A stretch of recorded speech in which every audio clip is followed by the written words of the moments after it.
warahmatullahi wabarakatuh. Waalaikumsalam warahmatullahi wabarakatuh. Dan selamat siang Ibu Suci. Selamat siang Ibu Arun. Apa kabar hari ini Ibu?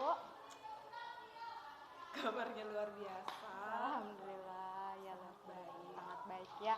Ya, dalam hari ini kita melakukan sesi pra observasi untuk supervisi kita besok di dalam pembelajaran kelasnya Ibu Suci. Nah, kalau boleh tahu ini Ibu Suci, besok itu kita akan melakukan observasi pada mata pelajaran apa, kalau boleh tahu? Karena kebetulan besok itu Selasa dan bertepatan dengan pelajarannya ada dua, matematika dan tematik. Ya. Kalau saya pilihnya untuk besok itu matematika. Ya, berarti kita akan masuk di observasi pada pelajaran matematika Ibu. Ya. Nah, kalau untuk tujuan dari kegiatan pembelajaran besok itu kalau boleh tahu apa Ibu Suci? Untuk besok itu kan materinya sudah statistika. Ya. Kebetulan di statistika itu untuk data anak-anak sudah selesai dan besok itu masuk di mencari rerata. Ya, berarti. Jadi untuk tujuannya materi rerata itu besok ada 3. Yang pertama itu siswa mampu menjelaskan apa itu makna rerata pada data. Kemudian yang kedua, mereka memahami cara menentukan rerata pada sebuah data dengan tepat. Dan yang terakhir, mereka mampu menyelesaikan masalah yang berkaitan dengan pengolahan data maupun menentukan min-nya itu atau reratanya. Berarti ada 3 tujuan tadi dalam materi pembelajaran matematika besok. Berarti tentang materi intinya itu yaitu rerata ya? Iya, rerata min dalam statistika matematika Bu ya. Nah, jadi dari tujuan-tujuan tadi, apa yang menjadi ukuran Ibu bahwa pembelajaran yang akan Ibu lakukan itu besok dapat dikatakan berhasil? Saya merasa pembelajaran itu dikatakan berhasil jika tujuan-tujuannya tercapai. Tercapai dengan apa? Ya nanti dilihat dari alat penilaian atau pengukurannya besok. Ya, baik. Apakah sesuai dengan tujuan yang direncanakan sejak awal? Ya. Jika itu tercapai, ya.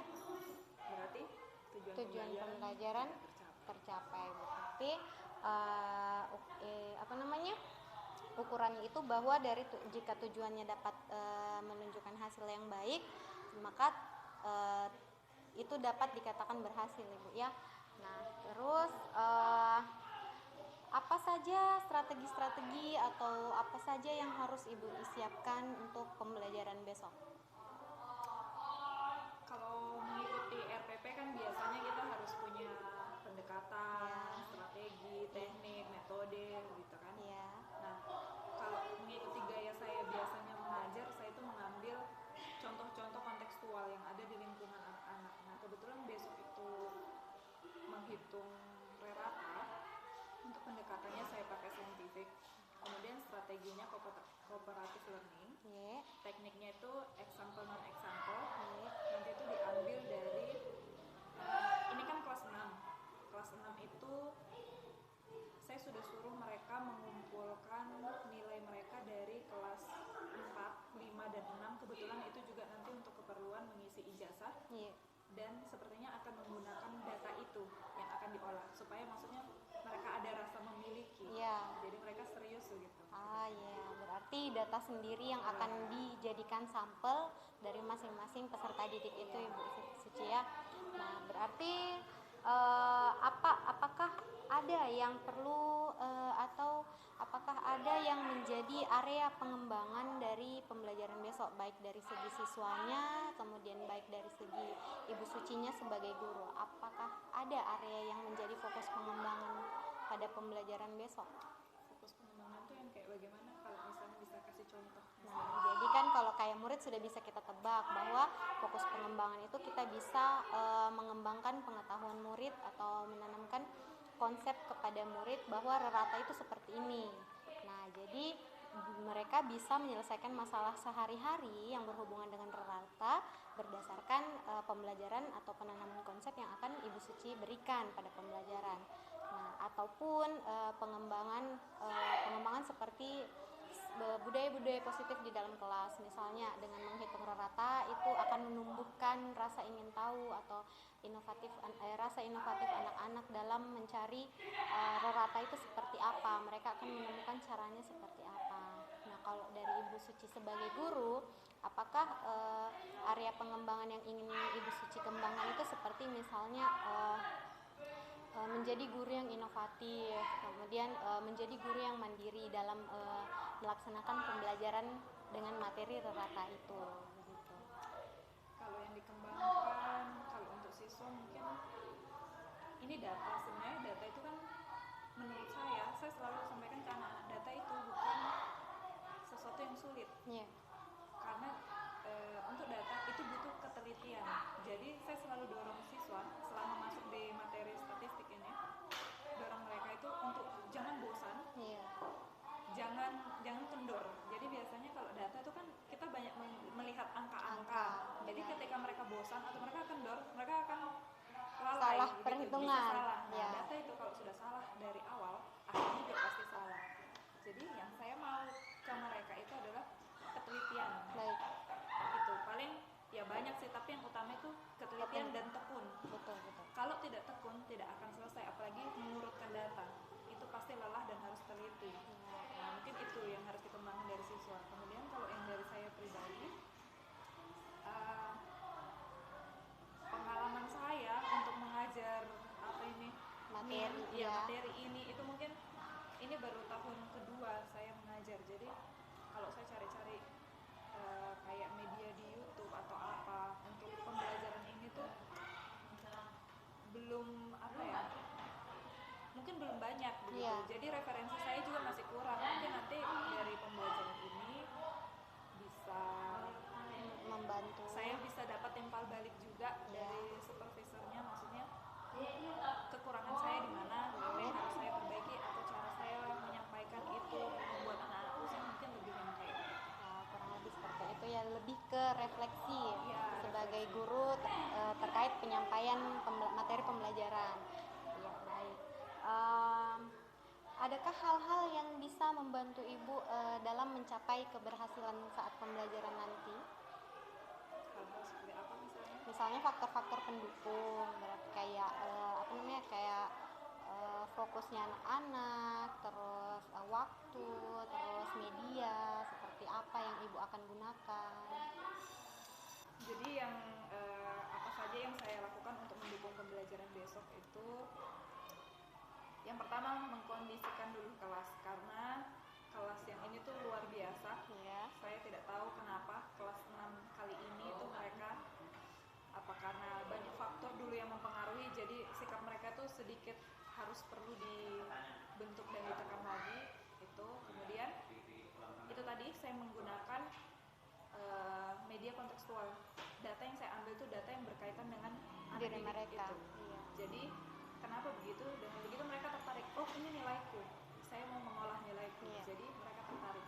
Kemudian data itu besok saya tampilkan pakai PowerPoint supaya semua siswa bisa lihat dan langsung bisa mengolah data itu sama-sama. Baik, ya berarti itu semua tadi yang bisa membantu Ibu Suci dalam keberhasilan pembelajaran matematika besok, Bu ya. Nah, apakah bisa setelah observasi nanti di kelas pada saat pembelajaran kita akan melakukan refleksi kembali?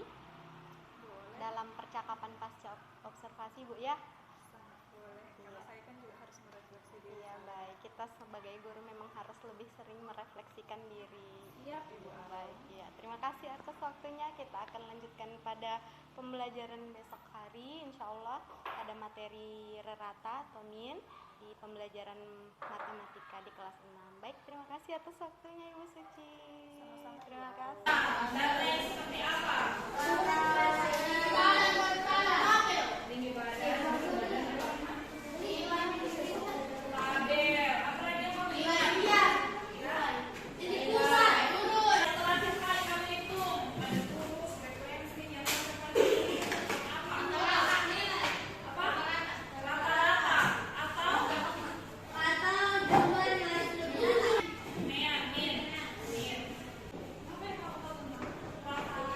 Oh, kita akan bicara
wabarakatuh. Dan selamat siang Ibu Suci dan Ibu Ernita. Waalaikumsalam warahmatullahi wabarakatuh. Selamat siang. Ya, bagaimana kabar hari ini Ibu Suci? Luar biasa. Alhamdulillah. Luar biasa. Luar biasa sekali Bu ya. Berhubung kita kemarin sudah melakukan observasi di kelas 6 pada mata pelajaran matematika dengan materi mencari rata atau mean. Hari ini kita berkumpul kembali bersama Ibu pengajar praktik, Ibu Erlita. Terima kasih atas kesediaannya Bu. Kita akan melakukan percakapan pasca observasi setelah melaksanakan atau mengikuti pembelajaran di kelas 6 kemarin. Nah, setelah melakukan pembelajaran kemarin, bisa kita meninjau kembali apakah tujuan dari pembelajaran yang sudah dilaksanakan kemarin Ibu Suci? Tujuannya kemarin ya tentang mencari rata itu. Iya. Kalau untuk pembelajaran yang berlangsung hari itu sudah tercapai Ya. untuk pembelajarannya, tapi kan ini masih terus berjalan juga materinya. Nanti mungkin setelah dikait-kaitkan apakah masih diingat yang itu Iya. belum ditahu. Siap. Tapi untuk yang hari itu sudah tercapai. Sudah berdasarkan pemantauan dari atau penglihatan Ibu Suci sebagai guru, sebagai fasilitator di dalam kelas, bahwa tujuan itu sudah tercapai pada pembelajaran kemarin. Nah, lanjut lagi, apa yang sudah Ibu dapatkan atau sudah Ibu rasakan dari pembelajaran yang sudah dilaksanakan kemarin? Yang didapatkan? Iya. Yang kayak bagaimana tuh contohnya? Ya, yang didapatkan misalnya seperti dari kayak kemarin dari murid dapat pemahaman penanaman konsep tentang bagaimana mencari rata. Sementara dengan Ibu sebagai guru atau sebagai fasilitatornya mereka mendapatkan kompetensi bagaimana mengajarkan ke anak-anak itu tentang ketelitian, tentang bagaimana melatih fokus anak-anak. Di situ Ibu sudah dapat satu kompetensi untuk mengajarkan kepada murid-murid Ibu nanti, seperti itu. Apakah dari keduanya itu sudah Ibu rasa sudah didapatkan atau belum? Iya. Jadi kemarin kan itu kalau fokus di siswa, lebih ke bagaimana sih mereka mengerjakan, bahwa mencari rata-rata itu sebenarnya tidak sulit. Yang dibutuhkan adalah ketelitian dan fokus. Karena ketika satu data salah, hasil akhir juga pasti akan salah. Nah, dari situ sebenarnya saya sudah melihat dari hasil kerjanya siswa, sebagian besar mungkin ada 1-2 yang salah, tapi mereka dikoreksi oleh temannya. Hasilnya sudah bagus. Kemudian untuk di kehidupan sehari-hari, mereka tuh sudah mulai paham. Kalau selama ini kan mereka tidak mengerti, kayak misalnya begini, kita nih ulangan pakai kuisis.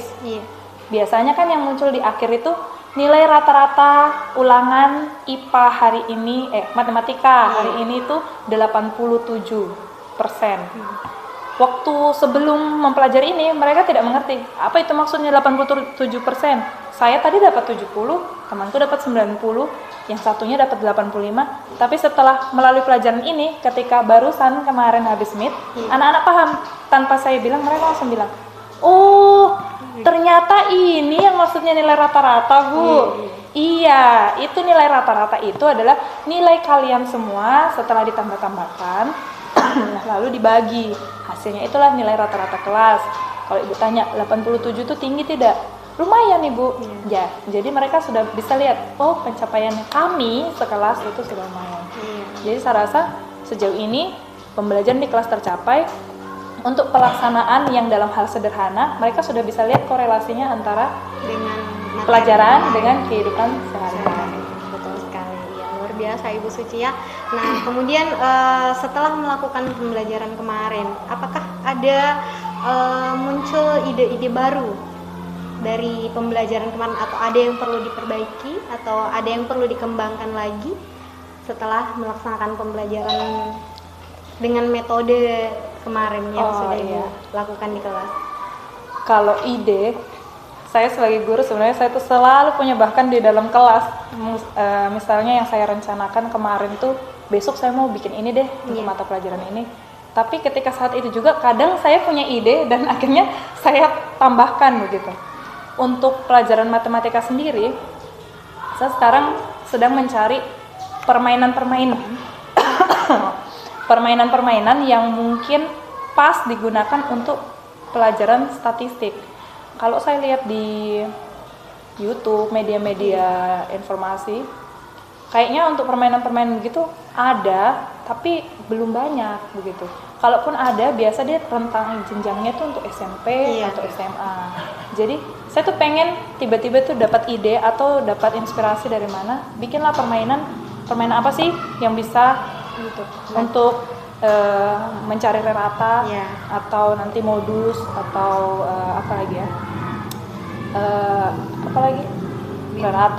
Rata min ya, modus sama median. Pengen sekali cari permainan yang asik tapi ada nilai pelajaran di dalamnya. Selama ini searching di YouTube tuh kayaknya jarang ada. Makanya pengen sekali tuh mau masukkan permainan di dalam pembelajaran, tapi sampai hari ini saya belum dapat. Iya, kalau kemarin kan menggunakan media kancing ya. Iya.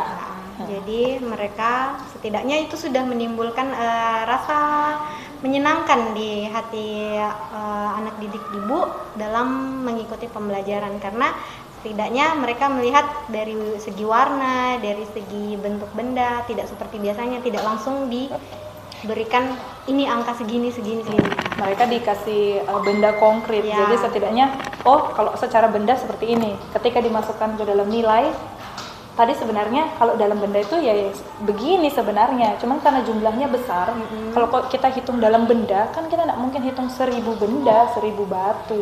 Jadi kalau dalam bentuk nilai mereka sudah paham, kalau kita analogikan sebagai benda seperti yang di awal pembelajaran.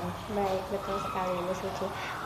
Kemudian apa yang setelah Ibu melaksanakan proses pembelajaran kemarin, apa yang sudah Ibu sadari dari pembelajaran yang sudah dilakukan?